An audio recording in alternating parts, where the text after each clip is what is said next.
আবারও চলে এলাম সেমাই দিয়ে আপনাদের সাথে নতুন একটা রেসিপি শেয়ার করার জন্য। আশা করি সেমাই দিয়ে এই রেসিপিটা আপনাদের কাছে ভালো লাগবে এবং আপনাদেরও এই রেসিপিটা তৈরি করতে অনেকটা সুবিধা হবে। আবারও তো ঈদ চলে এসেছে, আর ঈদের মধ্যে কিন্তু প্রত্যেকের ঘরেই অনেক পরিমাণ সেমাই থাকে।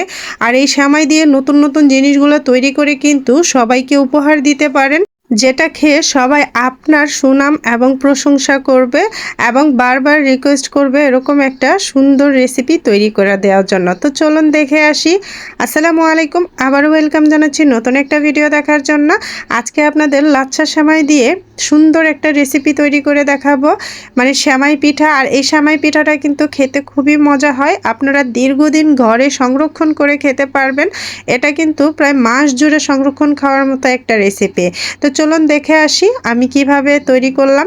তো এখানে আমি 1 প্যাকেট লাচ্ছা সেমাই নিয়েছি, তার মধ্যে দিয়ে দিচ্ছি আমার আন্দাজ অনুযায়ী চিনি, মানে আমি যতটুক মিষ্টি পছন্দ করি ততটুক চিনি দিয়েছি। আপনারা আপনাদের আন্দাজ অনুযায়ী দেবেন। এখানে লাগবে একটা ডিম, আর আমি ডিমটা ফাটিয়ে নিচ্ছি। আর ডিমটা অবশ্যই যাতে নর্মালে থাকে, মানে এটা যেন ঠান্ডা না থাকে। যদি ফ্রিজে থাকে অবশ্যই আধ ঘন্টা আগে নামিয়ে রেখে দেবেন এটাকে নর্মাল হওয়ার জন্য। আর এই তো সেমাই, চিনি, ডিম আর এর সাথে আরও কিছু মিক্স করব। দেখতে হলে পুরো ভিডিওটা স্কিপ না করে কিন্তু সঙ্গে থাকুন, তাহলে আপনারা বুঝতে পারবেন এটা কিভাবে তৈরি করলাম। এ পর্যায়ে দিয়ে দিলাম সামান্য লবণ। চিনিতে লবণ না দিলে মিষ্টিটা পারফেক্ট হয় না, এটা আমার ধারণা। তো আর দিয়ে দিয়েছি এখানে 2 টেবিল চামচের মতো কর্নফ্লাওয়ার। কর্নফ্লাওয়ারটা আমি হাতিয়ে দিয়েছি, এখানে 2 টেবিল পরিমাণ আছে। তো সমস্ত উপকরণ এখন মেখে নিচ্ছি। আপনারা এখানে কিন্তু এলাচ গুঁড়ো মিক্স করতে পারেন, এতে করে নাস্তার ফ্লেভারটা খুব সুন্দর আসবে, মানে পিঠার ফ্লেভারটা। তো আমার এটা কিন্তু ভালো করে মাখানো হয়ে গেছে। আর এই যে দেখুন আমি পিঠার শেপগুলো কিন্তু দিয়ে নিয়েছি। আর এই শেপগুলো কিভাবে দিয়েছি সেটাও দেখতে হলে দেখতে থাকুন পরবর্তী আমি কি করেছি। তো এখানে এই পিঠার শেপটা দেওয়ার জন্য এরকম একটা মোখা নিয়ে নিয়েছি। এরকম মোখার ভিতরে এটা ঘিয়ের কৌটার ছিল মোখাটা। আপনারা যে কোনো মোখা নিতে পারেন, যে কোনো কৌটা মোখাটা ব্যবহার করতে পারেন। তা আমি এরকমটা নিয়েছি, নিয়ে এখানে যে কিছু তেল ব্রাশ করে দিলাম। তেল ভরিয়ে আমি এখন এই যে সেমাই দিয়ে হাতে চেপে চেপে দিচ্ছি। তো হাতের এই জায়গাটা দিয়ে এভাবে চেপে নেবেন, তাহলে কি হবে, এটা ভালো করে একদম চাপা হয়ে মানে সেট হয়ে যাবে। তা আপনারা অবশ্যই চেষ্টা করবেন এটাকে ভালো করে চাপা দিয়ে নেওয়ার জন্য। আর এভাবে আমি এই যে আঙুলের সাহায্যে মাঝখানে একটু গর্ত করে নিচ্ছি। আপনারা চাইলে কলম অথবা একটা কাঠির সাহায্যে কিন্তু করে নিতে পারেন। আমি আঙুল দিয়েই করলাম, কারণ হাতের কাজ হাতেই ভালো। তো এটাকে এভাবে ঝাঁকালে পড়বে না। এই যে দেখুন আমি মাঝখানে এই যে এটাকে হালকা হালকা করে চেপে দিচ্ছি, দেখছেন ফাঁকা হয়ে যাচ্ছে। এখন এটাকে এই যে হালকা করে দিলেই এটা উঠে আসবে। অনেক কাজের সময় একটু টেকনিক ফলো করলেই কিন্তু একটু সুন্দর কাজগুলো সহজ হয়ে যায়, তাড়াতাড়ি হয়ে যায়। তো আমি এই যে এভাবে হাতে আর একটু ছিদ্রটাকে স্পষ্ট করে দেওয়ার জন্য আঙুল দিয়ে আমি আবারও ছিদ্র করে দিচ্ছি, আর হাতে একটু চেপে আবার সেট করে নিয়ে যে রেখে দিচ্ছি। তো একইভাবে কিন্তু আমি সবগুলা নাস্তা তৈরি করে নেব, বা আগেও করে নিয়েছি। আমি আপনাদের সাথে কয়েকটা শেয়ার করছি, বাদবাকি আমি অফ ক্যামেরায় করে নেব। আর না হলে ভিডিওটা অনেক লং হয়ে যাবে, যেটা আপনাদের কাছে হয়তো বা ভালো লাগবে না। আপনাদের কাছে অনুরোধ, আপনারা পুরো ভিডিওটা স্কিপ না করে দেখবেন, তাহলে বুঝতে পারবেন। আর বন্ধুরা, আপনারা যারা ভিডিও তৈরি করেন, যারা ইউটিউবে আছেন, তারা জানেন একটা ভিডিও বানাতে কতটা পরিশ্রম, কতটা কষ্ট আর কতটা সময়ের প্রয়োজন হয়, কতটা ধৈর্য প্রয়োজন হয়। তো সেই ধৈর্যের ফলটা আপনারা এভাবে মাটি করে দেবেন না। প্লিজ আমাদের একটু পাশে থাকবেন, একে অপরের ভিডিওগুলো সম্পূর্ণ দেখার চেষ্টা করবেন এবং শেয়ার করে দেওয়ার চেষ্টা করবেন। আপনাদের একটু সহযোগিতা আমাদের জন্য অনেকটা পথ দূরে যাওয়ার মানে অনুপ্রেরণা যোগায়। তো যাই হোক, এই যে কথা বলতে বলতে আমি কিন্তু পিঠাগুলো তৈরি করে নিচ্ছি এভাবে। তো এভাবে করে কিন্তু এই যে পাশ থেকে ঝাঁকিয়ে নিলে কিন্তু পড়ে যাবে। তা আপনারা অবশ্যই এভাবে করে পিঠাগুলো তৈরি করে দেখবেন, দেখবেন খেতে খুবই ভালো লাগে। এটা খুবই মুচমুচে হয়, আর এটা দীর্ঘদিন সংরক্ষণ করেও খাওয়া যায়। আপনারা চাইলে এভাবে করেও ফ্রিজে সংরক্ষণ করে দিতে পারেন, যখন খুশি ভেজে খেতে পারেন। আবার ভেজেও আপনারা এটাকে মাস জুড়ে সংরক্ষণ করতে পারেন, কারণ এটা এতটাই সুন্দর মুচমুচে আর এতটাই মজাদার হয়, আর দীর্ঘ সময় রেখেও খাওয়া যায়। তো এখন আমি একটা ফ্রাই প্যানে তেল দিয়ে দিচ্ছি। তেল খুব বেশি তেল দিতে হবে না, যে ডুবো তেলে ভাজতে হবে ওরকম লাগবে না। তো আমি তেলের পরিমাণটা কতটুকু দিয়েছি বুঝতেই পেরেছেন।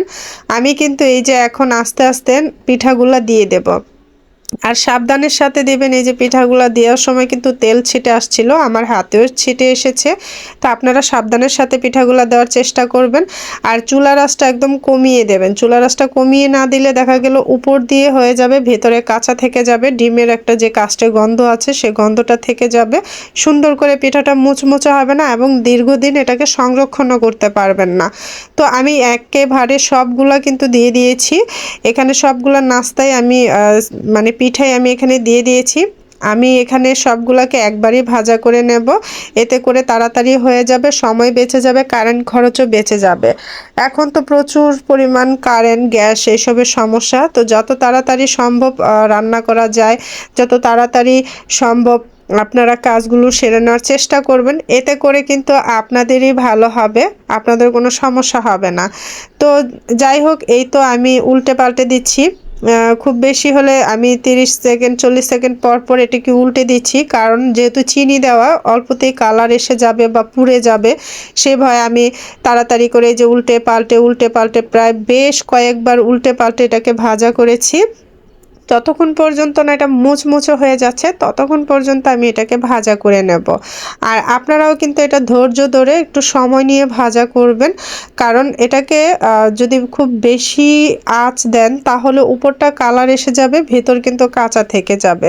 তো আমি এটাকে যেভাবে করে আলতোভাবে উল্টে পাল্টে, আপনারা দেখতে পাচ্ছেন ইন্ডাকশনের আমি দিয়ে রেখেছি 600-র মতো।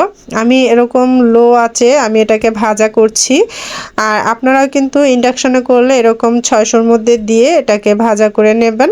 আর যদি গ্যাসের চুলায় হয় তাহলে একদম লো হিটে এটাকে ভাজা করবেন।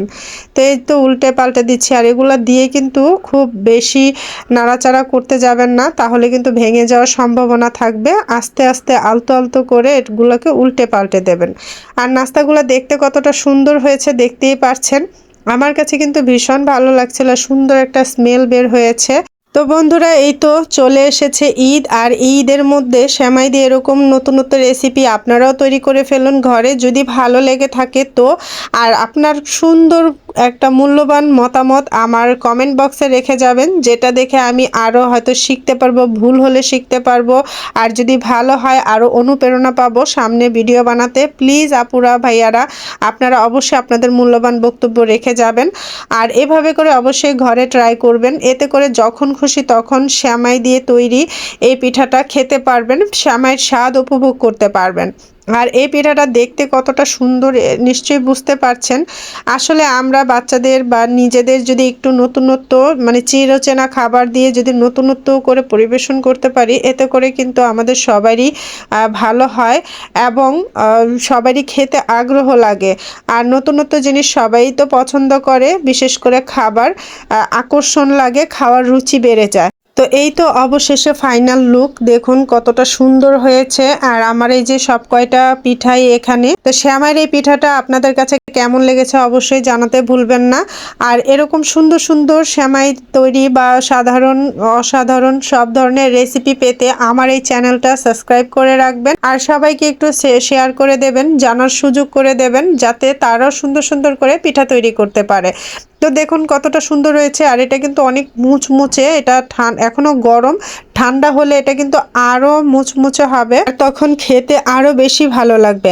আর আপনারা যদি সংরক্ষণ করতে চান এ পর্যায়ে ঠান্ডা করে একটা ভালো এয়ারটাইট বয়মে ভরে রাখবেন, এতে করে মাস জুড়ে এটা ভালো থাকবে, একটু নষ্ট হবে না, খেতে একদম সুস্বাদু দারুণ মুচমুচে থাকবে। তো এই তো দেখুন আপনাদের দেখাচ্ছি কি সুন্দর ডোনাট শেপের এই পিঠাটা হয়ে গেছে। তা আপনাদের কার কাছে এই পিঠাটা ভালো লেগেছে বা আমার মতো করে কে এরকম নতুন নতুন রেসিপি করে থাকুন, আপনারা অবশ্যই জানাবেন। আর আজকের এই রেসিপিটা সত্যিই কিন্তু দুর্দান্ত ছিল, খুবই অল্প সময় অল্প উপকরণে তৈরি করা যায়। সেমাই এবং ডিমের তৈরি এই রেসিপিটা, সেমাই এবং ডিম দিয়ে এরকম সুন্দর একটা রেসিপি তৈরি করা যায়, আপনারা না খেলে বুঝতেই পারবেন না। তো দেখুন আমার বাচ্চারা কিন্তু অলরেডি নিয়ে খাচ্ছে, আমিও নিয়েছি। আমার বাচ্চাদের খুব ভালো লেগেছে। আর যারা মিষ্টি লাভার তারা তো এরকম ধরনের মিষ্টি জাতীয় খাবার পছন্দ করবেনই। আর এটা কতটাই যে মুচমুচে, এখনও পুরোপুরি মুচমুচে হয়নি, কারণ এটা পুরোপুরি ঠান্ডা হতে হবে। তারপরেও দেখতে পাচ্ছেন, আর এটা ঠান্ডা হলে কতটা মুচমুচে হবে বুঝতেই পারছেন। তো আজকের মতো এই পর্যন্তই। আবারও দেখা হবে নতুন কোনো ভিডিওতে, নতুন কোনো রেসিপি নিয়ে। ততক্ষণ পর্যন্ত সবাই ভালো থাকবেন, সুস্থ থাকবেন। আল্লাহ হাফেজ, আসসালামু আলাইকুম।